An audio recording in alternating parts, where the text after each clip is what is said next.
Vote చీలనివ్వను, ఈ రాక్షస పరిపాలనకు అంతం పలకాలంటే మేము టీడీపీ కలిసే పనిచేస్తామనే నినాదంతో ఆయన వచ్చారు. కాబట్టి ఇందులో విడిపోయేది ఒకరొకరికి మద్దతు ఇవ్వాలని మనస్తాపం చెందడం కానీ, ఇంకొకటి పార్టీకి వ్యతిరేకంగా చేయడం కానీ ఇలాంటి ఏమీ ఉండవు సార్.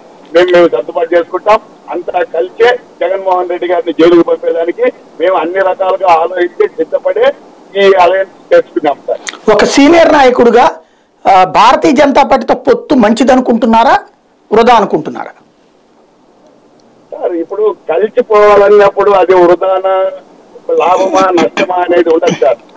ఇప్పుడు ఒక ఈ బంధుత్వం కలుపుకోవాలన్నా, లేకపోతే ఒక వ్యాపార లావాదేవీలు చేసుకొని పార్ట్నర్షిప్ అంటే భాగస్వామ్యం కలుపుకోవాలన్నప్పుడు లాభ నష్టాల గురించి ఆలోచించారు సార్. వ్యతిరేకం వచ్చినప్పుడే లాభ నష్టాల గురించి ఆలోచిస్తారు.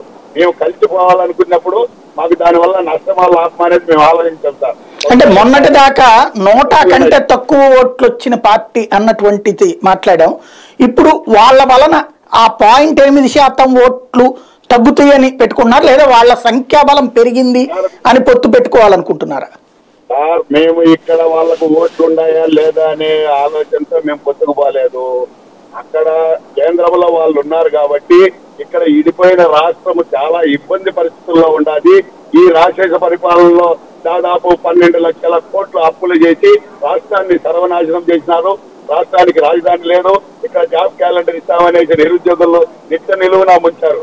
కాబట్టి ఇవన్నీ బాగుపడాలి, ఈ రాష్ట్రం ఎంతో కొంత అభివృద్ధి చెందాలి, యువతకు ఉపాధి కల్పన కావాలి అనే ఉద్దేశంతో చంద్రబాబు నాయుడు గారు కేంద్రంతో సంతోషంగా వాళ్ళతో మేము అనుబంధం కుదుర్చుకుంటానమే కానీ కేంద్రంతో మేము వ్యతిరేకంగా పోయి ఈ ఇడిపోయిన రాష్ట్రాన్ని సర్వనాశనం చేసిన రాష్ట్రాన్ని ఇంకా నాశనం కాకూడదు, రాష్ట్ర ప్రజలను కాపాడాలనే సదుద్దేశంతోనే చంద్రబాబు నాయుడు గారు బీజేపీ వాళ్ళని కలవడం జరుగుతుంది, వాళ్ళతో పొత్తు పెట్టుకోవడం జరుగుతుంది సార్.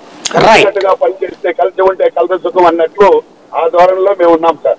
రైట్. సుందరం శర్మ గారు ఏమంటారు? ఈ పొత్తుతో ప్రభుత్వం గద్దె దిగుతుందన్నటువంటి భయం వస్తుందా లేదా?